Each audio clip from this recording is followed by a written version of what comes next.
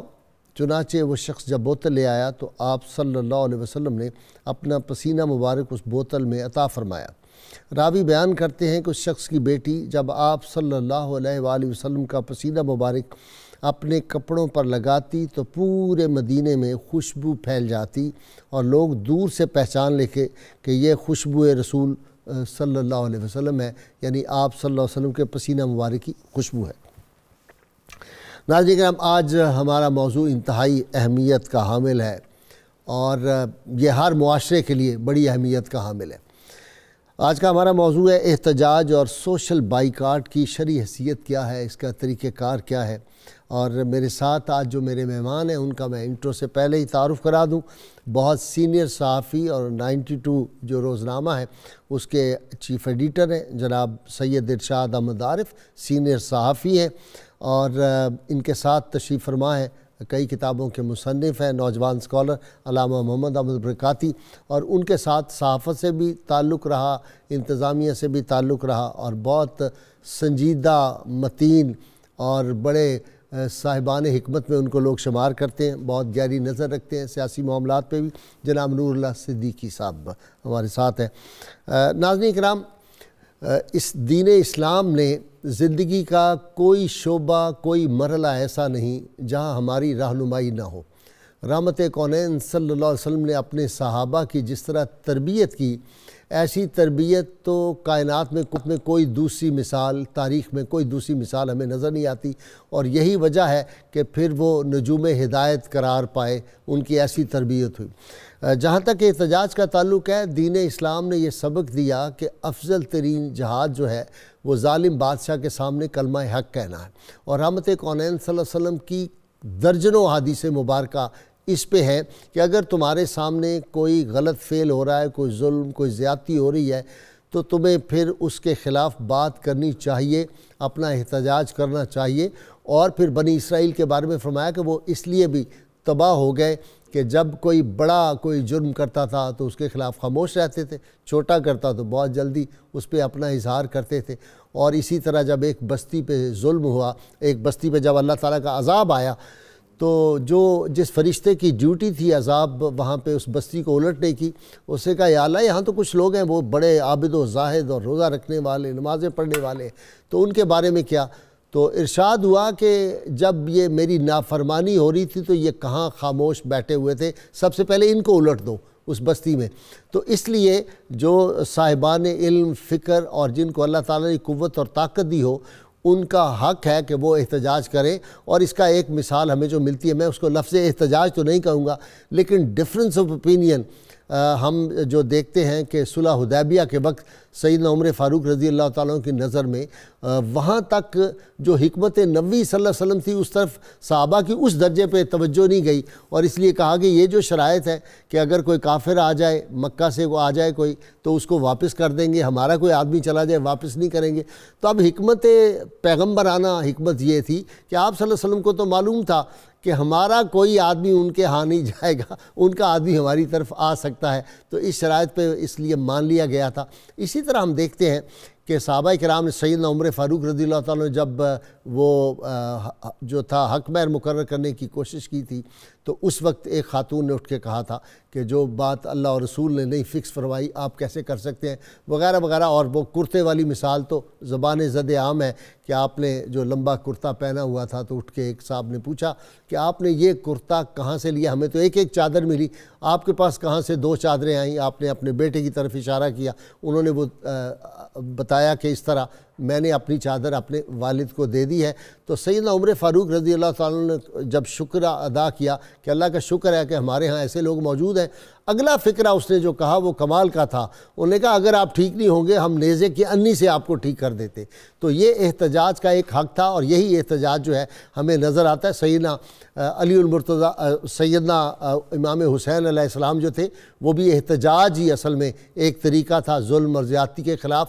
اور پھر امام مالک کو جو کوڑے لگائے گئے، امام احمد بن حنبل کو جو کوڑے لگائے گئے، مجدد الثانی جیل میں جو گئے، اور مولانا فضل خیر آبادی نے جو قید و بند کی صعوبتیں برداشت کی، مولانا کفایت علی کافی اور دیگر اس وقت علماء نے، مولانا محمد علی جوہر نے، نام لیتا جاؤں، یہ جو لوگوں نے قربانیاں دیں اور ختم نبوت کے معاملے پہ اور ناموس رسالت پہ ہم نکلے، احتجاج کیا، اور جس طرح کے جو ذرائع ہو سکتے تھے، لیکن ان ذرائع کو استعمال کرتے ہوئے یہ ہمیں خیال رکھنا چاہیے کہ کسی کے حقوق متاثر نہ ہو، کسی کے ساتھ ظلم اور زیادتی نہ ہو۔ اور جہاں تک سوشل بائیکاٹ کا تعلق ہے، وہ واضح طور پہ قرآن حکیم میں احکامات دے دیے گئے کہ اگر اللہ اور رسول کے ساتھ کوئی دشمنی رکھتا ہے، تم نے اس کے ساتھ نہ دوستی رکھنی ہے، نہ دل میں تم نے ان کے لیے کوئی ہمدردی کا جذبہ رکھنا ہے۔ اگر تمہیں ماں باپ عزیز ہو، اور پھر ایک حدیث پاک میں آتا ہے کہ یہ اگر خیال کر کے بندہ کہ میرا اس سے تعلق ہے، تو بنی اسرائیل اس لیے تباہ ہوئے تھے کہ ایک دن تو احتجاج کرتے تھے سوشل بائیکاٹ، دوسرے دن کہتے تھے نہیں ہماری ان سے دوستی بھی تو ہے، اس لیے وہ تباہ ہو گئے تھے۔ دوستی نہیں، اللہ تعالیٰ فرماتا ہے، حدیث پاک میں آتا ہے، آپ صلی اللہ علیہ وسلم فرمایا، اللہ تعالیٰ فرماتے ہیں کہ تم نے میرا حیا نہیں کیا، تمہیں میرا خیال نہیں آیا، تمہیں اپنی دوستی، اپنی دنیاوی تعلقات کا خیال آیا۔ اللہم صلی علی سیدنا و مولانا محمد وعلى سيدنا علي وسيدتنا فاطمة وسيدتنا زينب وسيدنا حسن وسيدنا حسين وعلى آله وصحبه وبارك وسلم۔ اللهم صل على سيدنا ومولانا محمد وعلى سيدنا علي وسيدتنا فاطمة وسيدتنا زينب وسيدنا حسن وسيدنا حسين وعلى آله وصحبه وبارك وسلم۔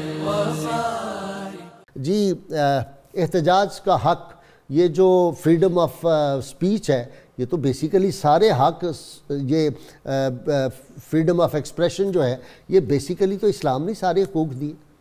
دیکھیں غازی صاحب، اس میں تو کوئی شک ہی نہیں ہے، اسلام نے انسان کو آزاد کیا ہے ہر طرح کی غلامی سے، ہر طرح کی غیر ضروری پابندیوں سے، غیر انسانی پابندیوں سے، غیر اخلاقی پابندیوں سے۔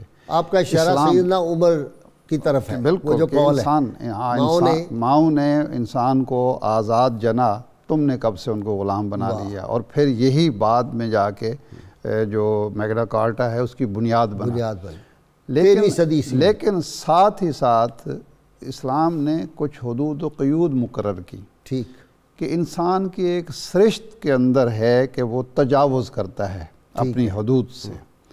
یہ ظلوماً جہولا جو کہا گیا ہے انسان کو، وہ اسی بنیاد پر ہے کہ وہ جب اس کو لکنوت کا لفظ آیا، لکنوت کے الفاظ بھی ہیں، ظلوماً جہولا بھی کہا گیا ہے، تو وہ حد سے بڑھنے کی جو صلاحیت ہے یا حد سے بڑھنے کی جو عادت ہے، اس کو اسلام نے کنٹرول کر دیا، حدود و قیود کے اندر توازن پیدا کر دیا، کیونکہ انسان اس وقت انسان ہے، آدمی ہے، جب وہ حدود و قیود کے اندر اپنی آزادی کو استعمال کرتا ہے، جب تک آدمیت رہے، آدمیت اس کے اندر موجود ہے۔ جب وہ حیوانیت کا راستہ اختیار کرتا ہے تو پھر اس کی آزادی جو ہے وہ ختم ہو جاتی ہے، اور وہ دوسرے کی حدود شروع ہو جاتی ہیں۔ ہمارے ہاں پرابلم یہ ہے، جو ہمارا اس وقت معاشرہ نظر آ رہا ہے، ہم نے ایک معاشرے کو بالکل مادر پدر آزاد معاشرے میں تبدیل کرنے کی ساری کوششیں کر چھوڑی ہیں. ہمارا میڈیا ہو، ہماری سیاسی جماعتیں ہوں، ہماری مذہبی جماعتیں ہوں، طبقات ہوں، ہمارے اسکول ہوں، ہمارے کالج ہوں، ہماری یونیورسٹی ہوں، تو ان حدود و قیود کا خیال نہیں رکھا جا رہا جو بدقسمتی سے ان اقوام نے رکھا ہے جو مسلمان نہیں ہیں، جو ہمارے معروف معنوں میں جنہوں نے اسلام کو پڑھا نہیں ہے، جو اسلام کو سمجھتے نہیں ہیں، مانتے نہیں ہیں. ٹھیک ہے، ہم ماننے والے ہیں اسلام کو نہیں مانتے، اسلامی تعلیمات کو مانتے، تعلیمات کو، کیونکہ انہوں نے تجربے کی بنیاد پر یہ سمجھا کہ یہی ہے انسانیت اور اسی کے ذریعے ہم فلاح پا سکتے ہیں دنیا میں، ہم اپنی ریاست کو قائم رکھ سکتے ہیں، ہم معاشرے کو متوازن انداز میں آگے بڑھا سکتے ہیں. صحیح. ہماری بدقسمتی یہ ہے کہ ہم ایک چیز کو اللہ کو مانتے ہیں لیکن اللہ کی نہیں مانتے. یعنی یہ ہے، وہ اللہ کو نہیں مانتے، اللہ کی مان رہے ہیں کہ ان کے جو حدود و قیود ہیں جس حد تک ممکن ہے اپنے معاشرے کی اصلاح کے لیے وہ اس پر عمل کر رہے ہیں. اور علامہ صاحب آپ کی طرف آ رہا ہوں. یہ جو سوشل بائیکاٹ کا تصور ہے، یہ تو اسلام نے سب سے پہلے میں سمجھتا ہوں دیا ہے. بسم اللہ الرحمن الرحیم. کون سے حالات ہیں جن میں ہم سوشل بائیکاٹ کر سکتے ہیں، اور کون سی حدود، جیسے سید صاحب نے فرمایا کہ یہ لائن آ گئی ہے، اس سے آگے نہیں آپ نے بڑھنا، ریڈ لائن کہاں آتی ہے؟ بسم اللہ الرحمن الرحیم. غازی صاحب، یقیناً آج کا جو ٹاپک ہے وہ انتہائی اہمیت کا حامل ہے، اور اس میں ہمیں سب سے پہلے اسلامی نقطہ نظر کو ہی دیکھنا چاہیے، جو عامت الناس کے لیے بطور خاص ضروری ہے. صحیح. سب سے پہلی بات تو یہ کہ اسلام احتجاج کا حق دیتا ہے، لیکن محدود انداز میں. ٹھیک. اس میں قرآن پاک نے 6 پارہ شروع ہوتا ہے، لا یحب اللہ الجہر بالسوء من القول الا من ظلم.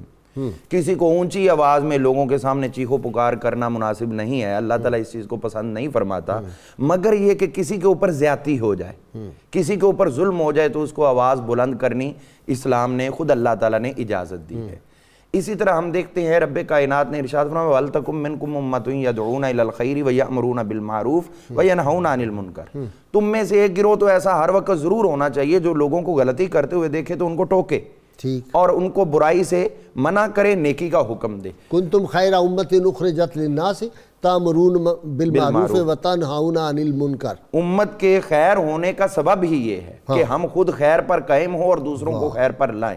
لیکن بعض دفعہ کچھ حالات ایسے ہو جاتے ہیں کہ ایک انسان کے ساتھ زیادتی ہے، تو اس کو سب سے پہلے کیفیت یہ دی گئی ہے کہ آپ اپنی اسلامی شرعی عدالت میں جاؤ، حکمرانوں کے پاس جاؤ، ان کو اپنے اوپر ہونے والا ظلم بتاؤ.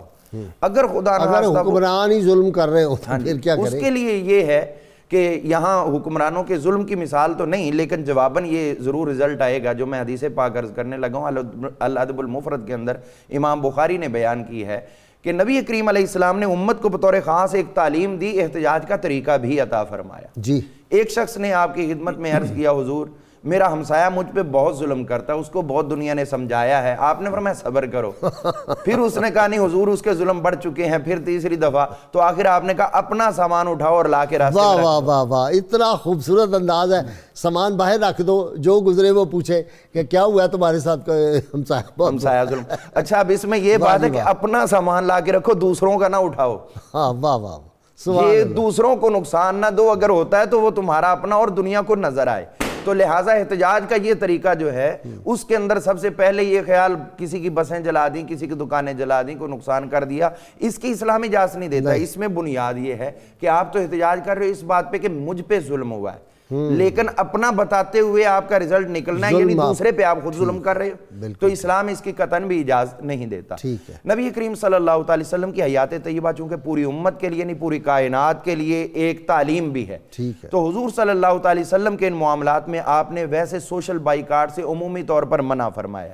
مومن کی شان یہ قرار دی ہے کہ مومن دوسرے کے لیے کیا کرتا ہے، لا تقاتعوا، یہ آپس میں قطع رحمی قطع تعلقی نہیں کرتے، ولا تدابروا، ایک دوسرے کی مخالفت میں آ کے دشمنی بھی نہیں کرتے. یہ مومن کی شان ہے. لیکن جب ایشوز بن جائیں، کسی کی حق تلفی ہو رہی ہو، چاہے وہ حقوق اللہ میں ہو یا حقوق العباد میں، اور معاملات ویسے سمجھ نہ آتے ہوں، تو یہاں پہ ہمیں حضرت کعب بن مالک کی مثال سامنے رکھنی چاہیے جی، جو غزوہ تبوک کے موقع پر پیچھے رہ گئے تھے. تو حضور صلی اللہ علیہ وسلم نے جب انہوں نے از خود کہا کہ ہمارا فیصلہ اللہ کرے گا، تو آپ نے پھر سب کو روک دیا کہ ان کے ساتھ آپ نے معاملات نہیں کرنے، لین دین نہیں کرنا. سوشل بائیکاٹ ہوا باقاعدہ، کوئی ان سے بات ہی نہیں کرتا تھا. اور یہاں تک کہ انہوں نے خود کہہ دیا کہ حضور اگر اس حکم میں میری بیوی شامل ہے تو میں اس سے بھی الگ ہوتا ہوں. تو یہ چیز، اور اسی طرح سالبہ جنہوں نے زکوٰۃ دینے سے انکار کر دیا تھا، حضور صلی اللہ علیہ وسلم کو آپ کی دعاؤں کی بدولت سب کچھ ملا، اور جب ملا تو زکوٰۃ دینے سے انکار کیا، تو حضور صلی اللہ علیہ وسلم نے اللہ کے حکم کی بنا پر اس سے قطع تعلقی فرمائی. اور اس کے بعد دور ابو بکر صدیق میں بھی صحابہ نے قطع تعلقی رکھی، حضرت عمر فاروق کے دور میں بھی قطع تعلقی رکھی. یہ ہے سوشل بائیکاٹ. اسی طرح ہم دیکھتے ہیں نبی کریم صلی اللہ علیہ وسلم کے خلفاء عمومی طور پر ہر ایک کی زندگی میں یہ چیز نکلتی ہے. وہ فرمایا کرتے تھے کہ تم میں سے میرے نزدیک طاقتور وہ ہے جو کمزور ہے، جس کا حق دبایا گیا ہے. اچھا جی صدیقی صاحب، ایک بات دیکھیں کہ اسلام کا ایک بیسک اصول ہے لا ضرر ولا ضرار کے لفظ علامہ، کہ نہ کسی کو نقصان پہنچاؤ، نہ خود نقصان اپنی ذات کو پہنچاؤ. ٹھیک ہے جی. تو یہ ایک بیسک پرنسپل اسلام نے طے کر دیا. یعنی یہ جو ہے آزادی، یہ اس وقت تک تو آزادی ہے آپ کے ہاتھ جب تک اپنا کام کرتے رہیں، لیکن جب وہ میری گال تک پہنچے تو پھر آپ کی آزادی وہاں پہ ختم ہو جاتی ہے، وہ حد ختم ہو جاتی ہے. جی جی دیکھیں، اس امت کو ایک امتیاز دیا گیا ہے کہ یہ اعتدال والی امت ہے. یہ اپنے رد عمل میں تجاوز نہیں کرتی، یہ خصوصیت بیان کی گئی ہے. یہ آپ نے درست بات کی کہ جب آپ لاٹھی ہلانا آپ کا حق ہے، لیکن وہاں آپ کا حق ختم ہو جاتا ہے جہاں کسی کی ناک شروع ہوتی ہے. تو ہر سوسائٹی کے اندر تجاوز کرنے والے لوگ اور جائز ناجائز خواہشات کی تکمیل کے لیے لوگ موجود ہوتے ہیں، عناصر گروپ موجود ہوتے ہیں. لیکن یہاں پر توازن جو ہے وہ ریاست اور اس کے ادارے اس توازن کو قائم کرتے ہیں. جب ریاست کا کردار اور اس کے اداروں کا کردار ہم محدود دیکھتے ہیں اور یا اس کو جب مائنس کر دیا جاتا ہے تو پھر قانون ہاتھ میں لے لیا جاتا ہے. میں سمجھتا ہوں کہ ہمارا اس وقت ہماری سوسائٹی کے اندر جو عدم برداشت بڑھ رہا ہے، جو ہمارے رویوں میں شدت آ رہی ہے، اس کی ایک بڑی وجہ ہمارے ریاستی اداروں کا جو کردار ہمیں نظر آنا چاہیے آئین اور قانون کے مطابق، وہ ہمیں نظر نہیں آ رہا. جب یہ کردار مؤثر ہو جائے گا تو پھر سوسائٹی کے وہ طبقات جو اپنے رد عمل میں شدت دکھاتے ہیں، کسی کی حق تلفی کرتے ہیں، تو ہم اس کو محدود کر سکتے ہیں. جو سیکھنے کا عمل ہے، اگر ہم 5 سال کے بچے کو اسکول میں بھیجتے ہیں، 5 سال سے لے کر 16 سال تک ہم اپنے بچوں کو کس ماحول کے حوالے کرتے ہیں؟ کیا والدین کا وہ کردار جو ہمیں اپنے بچپن میں میسر تھا آج کے وہ بچوں کو میسر ہے؟ کیا وہ استاد تربیت اور تعلیم کی فراہمی کے حوالے سے اس مقام پر ہمیں کھڑا نظر آتا ہے؟ جب بچہ عملی زندگی میں آتا ہے تو اسے اپنے گرد و پیش میں وہ ماحول نظر آتا ہے جس کے اندر سیکھنے، اخلاقیات اور وہ سارے پہلو جو ایک اسلاف کا اور ہمارے آباء و اجداد کی طرف سے ایک ہمیں وہ رویے ملتے تھے پازیٹیو، کہ آج وہ موجود ہیں. ہمیں اب اس پورے ایک نظام کو تبدیل کرنے کی ضرورت ہے. ہمیں اپنے تعلیمی نظام کو تبدیل کرنے کی ضرورت ہے. تعلیم اور تربیت کو جوڑنے کی ضرورت ہے. یہ جیسے شاہ صاحب نے فرمایا کہ سارے جو اسلامی تعلیمات ہیں وہ ان پہ عمل کر رہے ہیں، اسلام کو نہیں مانتے، صرف تعلیمات پہ عمل کر رہے ہیں. ہماری خانقاہ تباہ ہو گئی، ہمارا ممبر تباہ ہو گیا، ہمارے انسٹیٹیوشن ٹیچرز جو تھے جنہوں نے سکھانا تھا ان کے معاملات گڑبڑ ہو گئے. ہمارے جو لوگ لیڈر تھے قوم کے، انہوں نے جو اخلاقیات سکھانی تھی، تو وہ یہ تو سارا نظام بیٹھ رہا ہے. اس کا کوئی حل نکلنا چاہیے. آپ تو بڑے سینئر ہیں ان معاملات میں، اس لیے آپ سے پوچھ رہا ہوں. جی دیکھیں، بات وہی ہے کہ تربیت، ہم نے تعلیم اور تربیت کو جدا جدا کر دیا. آپ نے اپنے ابتدائیہ میں جتنی باتیں کی ہیں بالکل درست ہے. جب تک ہم اس تربیت کے معیار کو بحال نہیں کریں گے، اپنے رویوں کو پر نظر ثانی نہیں کریں گے، اپنے نظام تعلیم کو، نصاب تعلیم کو اور اساتذہ کی سلیکشن اور اپنے نمائندوں کے انتخاب کے حوالے سے پورے نظام کو تبدیل جب تک نہیں کریں گے، تو یہ جو تشدد اور انتہا پسندی ہے یہ ہمارے رویوں کا حصہ بنی رہے گی. اور ہم اسی طرح سوسائٹی کے اندر جو شدید رویے اور رد عمل دیکھ رہے ہیں، حق تلفی دیکھ رہے ہیں، یہ نظام نہیں بدلے گا جب تک. شاہ صاحب، پروفیسر نکلسن، آپ نے تو بہت پڑھا اس بارے میں. جب یہ دوسری جنگ عظیم کے بعد وہ باہر گئے لیکچر دینے کے لیے، تو انہوں نے یورپ میں جا کے یونیورسٹیوں میں لگی. انہوں نے کہا خدا کے لیے، فار گاڈ سیک، اپنی یونیورسٹیوں کے دروازے رومی اور سعدی پہ کھولو. انسانیت تباہ ہو گئی اگر انسانیت کو بچانا ہے. وہ ہم نے رومی نکال دیا، سعدی نکال دیا، اقبال ہم نے بالکل نہیں پڑھنا، اس کو گالیاں دینی ہے. تو یہ جو نظام ہو رہا ہے یہ ہمارا نظام تعلیم کا بھی قصور نہیں ہے یہ سارا؟ بالکل 100% ہے. ہمارا گھر کا یعنی فیملی کا جو انسٹیٹیوشن تھا وہ تباہ ہو گیا. ہاں جی، وہ تو اس لیے یہ جو آپ نے آگے طوطا رکھا ہوا ہے اسی لیے تباہ کر دیا. یہ سارے ہمارا جو سکول تھا، دیکھیں نا بنیادی تربیت بچے کی 12-13 سال میں مکمل ہو جاتی ہے، آگے اس کی نشو و نما ہونی ہوتی ہے. جو کچھ اس نے سیکھنا ہے یعنی جو رویے ہیں وہ 3.5 سال کی عمر میں مکمل ہوتے ہیں. اس کے بعد اس کا بڑھاوا دینا ہے، اس کو نشو و نما دینی ہے. بنیادی طور پر بچہ جو ہے، یہ سائنٹیفک ریسرچ ہے کہ 3.5 سال کی عمر میں جو کچھ اس نے اپنا ایک سیکھ لیا ہے، تعین کرنا ہوتا ہے، ذات جو ہے وہ بن جاتی ہے، چپ لگ گئی ہے 3.5 سال کی عمر. وہ ہم نے سارا تعلیم تربیت کا نظام. اچھا اس میں کیا ہے، میں ایک واقعہ، ابو سعید ابو الخیر رحمۃ اللہ علیہ، اتنے بڑے صوفی، اتنے بڑے عالم، ساری عمر حاضر ہوئے. میں اور ہم نہیں کہا، کمال کی بات، ساری عمر میں اور ہم کا لفظ نہیں آپ نے استعمال کیا. ابو علی سینا آپ کے ہم عصر ہیں، آپ کے ہاں حاضر ہوئے، 1 مہینہ رہے. آپ نے 1 ماہ کے دوران ہر بات، ہر موضوع پہ گفتگو ہوتی رہی، لیکن ابو علی سینا کی شخصیت پر، ان کے علم کے حوالے سے، ان کی کتابوں کے حوالے سے کوئی ذکر نہیں کیا، کوئی ذکر نہیں کیا. جب وہ جانے لگے تو جو خادم خاص تھے ان سے کہا کہ میرے بعد اگر میرے بارے میں کوئی رائے ظاہر کریں حضرت تو مجھے لکھ بھیجیے گا. چلے گئے، 1 مہینہ اور گزر گیا، کوئی رائے نہیں آئی. پھر انہوں نے خط لکھا کہ میرے بارے میں حضرت نے کوئی رائے نہیں دی، میں 1 مہینہ رہا ہوں، اتنی گفتگویں ہوئیں، محفلیں ہوئیں، مجلسیں ہوئیں. تو اس نے کہا کہ اب میں پوچھ ہی لوں حضرت سے. تو حضرت سے ابو سعید ابو الخیر رحمۃ اللہ علیہ سے اس خادم خاص نے کہا کہ وہ ابو علی سینا آئے تھے، بہت بڑے عالم ہیں، فاضل ہیں، تو آپ کی کیا رائے ہے ان کے بارے میں؟ تو آپ نے کہا کہ مرد خوب است ولے اخلاق نہ دارد. بہت زبردست آدمی ہے، بڑا اچھا آدمی ہے، عالم ہے، فاضل ہے، یہ ہے، لیکن اخلاق نہیں رکھتا، اخلاق سے واقف نہیں ہے. انہوں نے لکھ کے رائے بھیج دی. تو اس نے پھر خط لکھا کہ حضرت کو بتاؤ میری تو اخلاقیات پر اتنی کتابیں ہیں اور میں تو لیکچر دیتا ہوں اور دنیا مجھے مانتی ہے، اور واقعی ابو علی سینا کا ایک مقام ہے. تو آپ نے جواب دیا کہ من نہ گفتم او اخلاق نہ داند، من گفتم او اخلاق نہ دارد.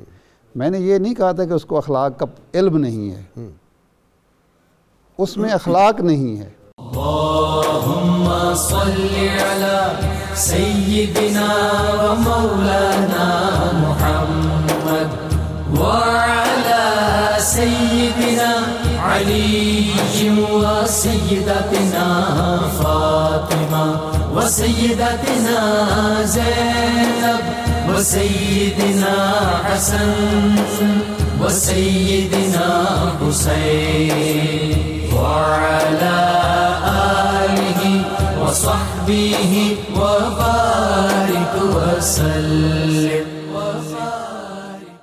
اللهم صل على سيدنا ومولانا محمد وعلى سيدنا علي وسيدتنا فاطمة وسيدتنا زينب وسيدنا حسن وسيدنا حسين وعلى آله وصحبه وبارك وسلم. احتجاج اور سوشل بائیکاٹ، اس میں اسلامی تعلیمات خاص آپ کا سبجیکٹ. اسلامی تعلیمات کے حوالے سے ہم گفتگو کر رہے تھے اور اسی کو ہی آگے جاری رکھتے ہیں. حضور صلی اللہ تعالی وسلم نے ایک تو یہ بات کہی ہے کہ کسی کو ظالم مت بننے دو، بلکہ قرآن پاک نے فرمایا لا تظلمون ولا تظلمون، نہ تم ظلم کرو نہ ظلم کرواؤ. اپنے بھائی کی مدد کرو چاہے وہ ظالم ہو اور چاہے مظلوم ہو. یہ بڑی حکمت کی بات ہے، بظاہر سمجھ نہیں آتی. اور صحابہ کرام نے اسی لیے وضاحت امت کو لے کر دے دی. حضور صلی اللہ علیہ وسلم سے عرض کر دیا حضور یہ مظلوم کی مدد تو ہوگی تو ظالم کی کیسے؟ آپ نے فرمایا ظالم کو ظلم سے روک دو. ہم دیکھتے ہیں احادیث مبارکہ میں دلائل النبوت امام ابو نعیم کی بھی اور امام بہقی کی بھی دونوں میں موجود ہے، دیگر کتابوں میں یہ روایت مذکور ہے. حضور صلی اللہ علیہ وسلم تشریف فرما تھے، ایک شخص آیا مکہ میں اور ابو جہل نے اس سے سامان خریدا، ایک روایت میں اونٹ ہے، تو وہ جب خرید لیا اور اس کو پیمنٹ بھی نہ کی اور سامان پہ قبضہ کر لیا، اب وہ ندا دے رہا ہے، یہ بھی ایک احتجاج ہے اور اپنی صدا، اپنے اوپر ظلم ہونے والا ہے، اس کی لوگوں کو اویئرنس دینا ہے کہ فلاں شخص آپ کا قابل احترام ہے لیکن اس کا کریکٹر یہ ہے، اس نے میرا مال لے لیا اور مجھے پیمنٹ نہیں کر رہا، تو انہوں نے تنزن کوئی مدد نہیں کر رہا تھا اور کوئی بھی اٹھنے کو تیار نہیں، بلکہ الٹا انہوں نے یہ کیا کہ اس ظلم کو اور بڑھائیں کہ جو لڑائی ابھی بن نہیں رہی اس کو بنا کے مکہ کے اندر رائج کر دیں، حضور صلی اللہ علیہ وسلم کی طرف کہا کہ وہ لے کر دیں گے آپ کو اسے سامان، وہ آپ کی خدمت میں حاضر ہوا، تو حضور صلی اللہ علیہ وسلم آپ نے فرمایا کیا ہوا جناب؟ وہ ابو جہل اس نے میرے مال پہ قبضہ کر لیا اور پیمنٹ نہیں کر رہا، نہ مال واپس دے رہا ہے، آپ نے فرمایا چلو۔ اب اس سے پہلے تک وہ ابو جہل حضور پہ خود ظلم کرتا تھا اور آپ اپنے فریضہ رسالت کی ادائیگی کے لیے برداشت کرتے تھے، لیکن اب آگئی ہے ظلم کی بات کہ ظلم کے آگے آپ نے رکاوٹ کیسے بننا۔ حضور صلی اللہ علیہ وسلم بلا تاخیر بغیر وقت ضائع کیے آپ وہاں سے اٹھے اور اس کے ساتھ چلے اور جا کے ابو جہل کا دروازہ کھٹکھٹایا، انہوں نے پیچھے ایک بندہ ساتھ بھیجا کہ دیکھنا وہاں ابو جہل ان کے ساتھ کرتا کہ ہمیں رپورٹ کرنا آ کے۔ تو یہ میڈیا کا کردار جو ہے نا وہ بھی متعین ہو رہا ہے کہ اگر منفی کردار ہے تو وہ کفار کی طرف سے اور مثبت ہے تو وہ مسلمانوں کی طرف سے، مومنوں کی طرف سے۔ اب حضور صلی اللہ علیہ وسلم وہاں پر پہنچے ہیں، آپ نے دروازے پہ دستک دی، اس نے اندر سے پوچھا کون؟ آپ نے فرمایا محمد صلی اللہ علیہ وسلم۔ تو اس نے سنا تو بڑا غصہ ہے، جیسے ہی دروازہ کھولا تو اس کی حالت بدل گئی، اور امام ابو نعیم نے لکھا کہ یوں لگا کہ جیسے اس کے چہرے سے خون ہی نچڑ گیا ہو، اور وہ آپ کے سامنے کھڑا ہوا، حضور حکم کریں۔ آپ نے فرمایا تو نے اس کا سامان لیا ہے؟ جی لیا ہے۔ فرمایا چلو واپس کرو۔ وہ واپس کروایا اور پھر بار بار پوچھ رہا ہے کہ اور میرے لائق، کوئی اور میرے لائق؟ تو آپ نے اس سے پوچھا کہ تمہارا سب کچھ واپس آ گیا؟ اس نے کہا جی آ گیا۔ چلو اب واپس۔ اب وہ شخص واپس آ کر جو ادھر انتظار کر رہے تھے ان کو رپورٹ کرنے لگا، انہوں نے کہا بھی آج خیر نہیں، ابو جہل کے گھر جا کے خود انہوں نے یہ معاملہ کیا۔ تو کیا ہوا؟ انہوں نے کہا یار یہ تو وہ ابو جہل لگا ہی نہیں پہلے والا۔ کیسے؟ کہتے جیسے ہی دروازہ کھٹکھٹایا اس کے تو چہرے کی رنگت ہی بدل گئی، ہمارے سامنے اتنا طاقتور بنتا ہے اور حضور کے سامنے کچھ نہیں۔ تو ہوا کیا؟ انہوں نے کہا بھی یہ معاملہ ہوا ہے، آپ کہتے رہیں یہ سامان اور سارے کا سارا ایک فرما بردار غلام کی طرح دیتا رہا ہے۔ اور اس کے بعد جب ابو جہل آیا تو انہوں نے کہا ابو جہل یہ تجھ سے امید نہیں تھی، جو کچھ یہ ہمیں بتا رہا ہے واقعی درست بتا رہا ہے؟ کہنے لگا ہاں درست بتا رہا ہے۔ تو کہنے لگے کہ وجہ کیا، تو اتنا کیوں بدل گیا؟ کہنے لگا کہ تم نہیں جانتے، جیسے ہی میں نے دروازہ کھولا تو آپ کے پیچھے مجھے یوں لگا کہ ایک درندہ ہے، ایک روایت میں شیر بھی ہے کہ وہ پیچھے کھڑا ہوا اور دانت اتنی تیزی سے دکھا رہا ہے کہ اگر میں نے معمولی بھی آپ کی حکم عدولی کی تو وہ مجھے چیر پھاڑ جائے گا۔ غازی صاحب یہ چیز ہے حضور صلی اللہ علیہ وسلم نے جو مدد کر کے بتائی ہے۔ حضور صلی اللہ علیہ وسلم نے ہماری اس لیے رہنمائی فرمائی ہے امت کے لیے کہ آنے والے وقت میں تم لوگوں کے لیے کیا ہوگا۔ ہم دعائے قنوت پڑھتے ہیں، اس کے اندر ایک جملہ بولتے ہیں ہر روز عشاء کی نماز میں، وَنَتْرُكُ مَن يَفْجُرُكَ، یا اللہ جو تیرے ساتھ فجر کرے، جو تیرے ساتھ زیادتی یا ظلم کا معاملہ تیری شان الوہیت کے خلاف کرے، ہم اس کو چھوڑتے ہیں۔ جو حقوق اللہ میں سوشل بائیکاٹ کا بھی یہاں سے تصور پتا چل گیا، تصور، اور یہ روزانہ ہم بولتے ہیں۔ جو اللہ رسول کا دشمن ہے، جو رسول اللہ صلی اللہ علیہ وسلم کی شان پاک کے خلاف کوئی لفظ بولے، چاہے وہ کتنے بڑے منصب پہ ہو، ہمیں اس سے دوستی نہیں نبھانی، ہمیں اس سے تعلق نہیں رکھنا۔ جی صدیقی صاحب آپ کی طرف آتا ہوں۔ ایک ارشاد پاک آپ صلی اللہ علیہ وسلم کا، المسلم من سلم المسلمون من لسانہ و یدہ، مسلمان وہ ہے جس کی زبان اور ہاتھ سے مسلمان محفوظ رہے۔ جی اگر اس فرمان نبوی کے اوپر ہمارا ایمان تو ہے، لیکن اگر ہم عمل درآمد کی طرف آ جائیں تو پھر جو ہم توڑ پھوڑ اور یہ جو نقصان اور یہ جو رد عمل دیکھتے ہیں یہ بالکل ہماری زندگیوں سے نکل جائیں۔ بات وہی ہے کہ ہم خدا کو تو مانتے ہیں لیکن خدا کی نہیں مانتے۔ یہی وہ ایک بنیادی فرق ہے ہمارے اندر، اور یہی ایک مسئلے کی وجہ ہے کہ ہم تعلیم تو بہت بڑھ گئی ہے لیکن عمل جو ہے وہ ہماری زندگیوں سے نکل گیا ہے۔ میں یہاں پر بات کروں گا کہ جب سوسائٹی کے اندر جائز اور ناجائز خواہشات کی تکمیل چاہنے والوں کے درمیان ریاست حائل ہو جائے گی، جب انسٹیٹیوشن آ جائیں گے، جب ایک شخص کو اس بات کا یقین ہو جائے گا کہ میرے ساتھ جو ظلم ہوا ہے اور جو ظالم ہے اس کو کوئی وہ سزا سے بچ نہیں سکے گا، ادارے اس کی مدد کو پہنچیں گے، تو پھر یہ جو انتہائی رویے ہیں یہ بھی ہماری زندگیوں میں سے کم ہو جائیں گے۔ اور جو عمال حکومت ہیں ان کو بھی یہ پتا ہو کہ کل کو ہر شخص کو اس کی رعایا کے بارے میں سوال ہوگا۔ عمر فاروق رضی اللہ تعالیٰ عنہ فرمائیں وہ فرات کے کنارے بکری کا بچہ پیاس سے مر گیا تو مجھ سے پوچھا جائے گا 24 لاکھ مربع میل پہ حکمران جو ہے اس سے بکری کے بارے میں پوچھا جائے گا، تو یہاں نہیں پوچھا جائے گا۔ جی بالکل ایسی بات ہے، چونکہ جزا اور سزا کا کے تصور کے بغیر آپ ایک مہذب سوسائٹی، ایک مہذب معاشرے کو پروان نہیں چڑھا سکتے۔ ابھی ریسنٹلی آپ نے ایک واقعہ دیکھا کہ ایک سیالکوٹ کی ماں تھی، اس کے بیٹے کو کسی نے قتل کر دیا اور لوئر کورٹس کے اندر اس کو سزائے موت ہوئی، اس کے بعد آگے جا کر وہ اس کو آزاد کر دیا گیا۔ اس ماں نے پھر خود قتل کیا، اس کو اپنے بیٹے کے قتل کا بدلہ لیا اور اس کی جان لے لی، اور اب وہ خود ایک ملزم کے طور پر کٹہرے میں کھڑی ہے۔ اگر اس ماں کو انصاف مل جاتا تو وہ کبھی بھی قانون ہاتھ میں نہ لیتی۔ تو قانون سیکھنے کی ایک وجہ یہ بھی ہے کہ جب کسی مظلوم کو اس بات کا احساس ہوتا ہے کہ میرے ساتھ انصاف نہیں ہوگا اور میں اسی طرح ظلم کا شکار رہوں گا، تو پھر وہ قانون ہاتھ میں لیتا ہے۔ تو میں یہاں سمجھوں گا کہ ریاست کو اب اپنا ایک فیصلہ کن کردار ادا کرنا ہوگا، اور ریاست اور حکومت کی جو رٹ ہے جب تک وہ قائم نہیں ہوگی اس وقت تک یہ قانون شکنی پر جو مبنی رویے ہیں۔ آپ کیا سمجھتے ہیں کہ یہ جو ہم بعض اوقات احتجاج کی حدود کراس کرتے ہیں، سوشل بائیکاٹ جو ہے وہ میں تو سمجھتا ہوں سوشل بائیکاٹ بڑا سویلائز طریقہ ہے۔ اگر کرپٹ آدمی کی طرف ہم نہ جائیں، اس کو ہم نہ پروموٹ کریں، ہم اس کو نہ سلیکٹ کریں، یہ بھی سوشل بائیکاٹ ہے نا ایک طریقے سے، تو خود بخود معاشرہ ٹھیک ہو جائے گا۔ جی بالکل درست بات ہے۔ احتجاج کا جو بنیادی ایک تصور ہے وہ کسی کی توجہ مبذول کروانا اور اس کو احساس دلانا کہ آپ کی طرف سے یہ زیادتی ہو رہی ہے، اور اپنے حق کا استعمال ہے۔ کسی کی حق تلفی جو ہے اس کا تعلق احتجاج سے نہیں ہے۔ ہم دیکھتے ہیں کہ یورپ کے اندر جو ہے لاکھوں لوگ اپنی حکومتوں کے فیصلوں کے خلاف سڑکوں پر نکلتے ہیں اور وہ اپنا احتجاج رجسٹرڈ کرواتے ہیں، لیکن جب ایک موب اپنے ہاتھ میں فیصلے کا قلم لے لے گا، جب تک ہمارے انسٹیٹیوشن ٹھیک نہیں ہوں گے، جب تک قانون اور آئین کے مطابق انسٹیٹیوشن کام نہیں کرنا شروع کریں گے، تب تک یہ رویے اور یہ سارے ظلم اور زیادتی موجود رہے گی۔ اللہم صلی علی سیدنا و مولانا محمد وعلی سیدنا علی و سیدتنا فاطمہ و سیدتنا زینب و سیدنا حسن و سیدنا حسین وعلی آلہ وصحبہ وبارک وسلم۔ اللہم صلی علی سیدنا و مولانا محمد وعلی سیدنا علی و سیدتنا فاطمہ و سیدتنا زینب و سیدنا حسن و سیدنا حسین وعلی آلہ وصحبہ وبارک وسلم۔ جی شاہ صاحب پھر واپس آتے ہیں۔ دیکھیں سر، یہ اصلاح اوپر سے شروع ہوگی۔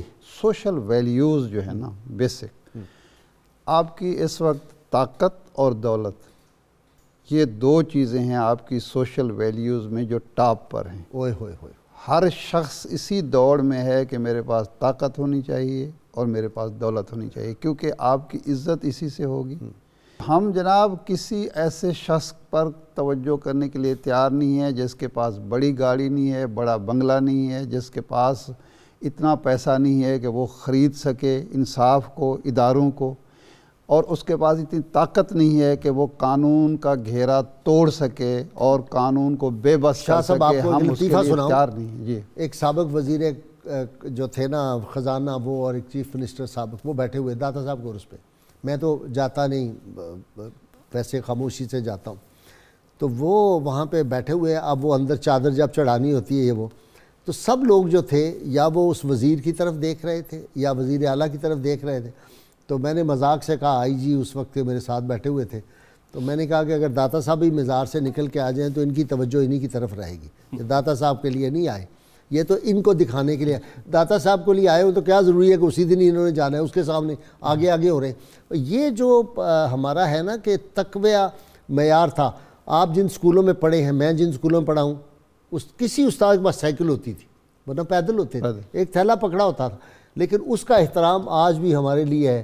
آج بھی ہم بیٹھے ہوئے اپنے اساتذہ کو یاد کرتے ہیں، ان کی باتیں، وہ چلا گیا سلسلہ۔ سر وہ سوشل ویلیوز آپ نے تبدیل کر دی نا آپ کے معاشرے کے اندر۔ جب یہ میں نے جو عرض کیا ہے، جب یہ کچھ ہوگا تو پھر آپ کے رول ماڈل تبدیل ہو جائیں گے. اب آپ کا استاد جو ہے وہ رول ماڈل نہیں ہے. ایک متقی اور پرہیزگار شخص جو ہے وہ آپ کا رول ماڈل نہیں ہے. ایک دیانتدار تاجر، ایک دیانتدار استاد، ایک دیانتدار کلرک جو ہے آپ کا رول ماڈل نہیں ہے. ایک کرپٹ افسر جو آپ کو اذیت دے سکتا ہے، جو آپ کو تکلیف دے سکتا ہے، آپ کو سزا دے سکتا ہے، ہم اسی کی عزت کرتے ہیں. سب انسپیکٹر سے دوستی ہوگی، ماسٹر سے نہیں. یہ جو لوگ منتخب ہو کے آتے ہیں الا ماشاءاللہ اکثریت جو ہے وہ کس بنیاد پر آتے ہیں؟ وہی شخص بیٹیاں اغوا کراتا ہے، وہی شخص چوری کراتا ہے، ڈاکے ڈلواتا ہے، وہی شخص بے عزت کرتا ہے، اور جب الیکشن آتے ہیں تو ہم ہاتھ باندھ کر اس کو ووٹ پیش کرتے ہیں، ووٹ کا نذرانہ پیش کرتے ہیں. پورے 5 سال آپ اس کے خلاف بولتے ہیں اور اس کے بعد جا کے ووٹ دے آتے ہیں، کیونکہ ہمیں پتہ ہے کہ ہمارا نفع نقصان جو ہے وہ اس سے وابستہ ہے.